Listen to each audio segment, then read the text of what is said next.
د محمود غزنوي په وخت کې جوړ شوی جومات چې د لوړي جومات په نوم باندې یادېږي په خوازخیله کې اوس هم آباد دی. دا جومات د نن نه کم و بیش 1000 کاله وړاندې تعمیر شوی دی. د جومات تعمیر پخواني ډول د ګټو خټو او د لرګو نه شوی.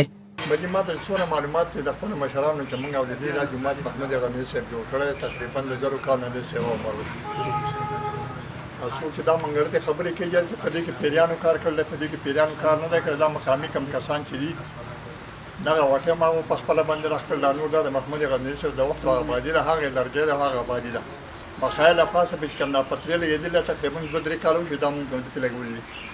نور آبادي چې ده د محمود غزنوي صاحب د وخت دي دې ته دیار وایي څوک ته دیار وایي څوک ته چې نه رانزړه وایي څونه چې دې که په زرګونو خلک د وخت وشي که نه ملدې د انسانانو د دنیا نه ریلت وشي د دې په دغه شان وي د باندې څه اثر هم نه پرېوځي څونه چې دی اوبه وایي او څونه چې د وخت کې دی به دا خفه کېږي دا داسې یو لرګی دی چې د دې یو وریکار کوم وخت چې محمود غزنوي صاحب کوم ګلکاران چې وکړو نورمن خلکو چوا خلکو کړې ده هغه بس هم برقرار په ځای باندې پاتې شوی ده ښکلې ګلکاري ده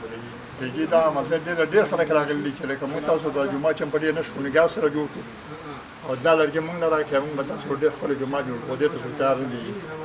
څنګه چې ظاهره ده چې داسې قسم ودانۍ پخواني یادونه تازه کوي نو موږ له پکار ده چې د داسې ځایونو حفاظت وکړو. عرفان ابراهیم، سونه FM 96 خوازخیله سوات.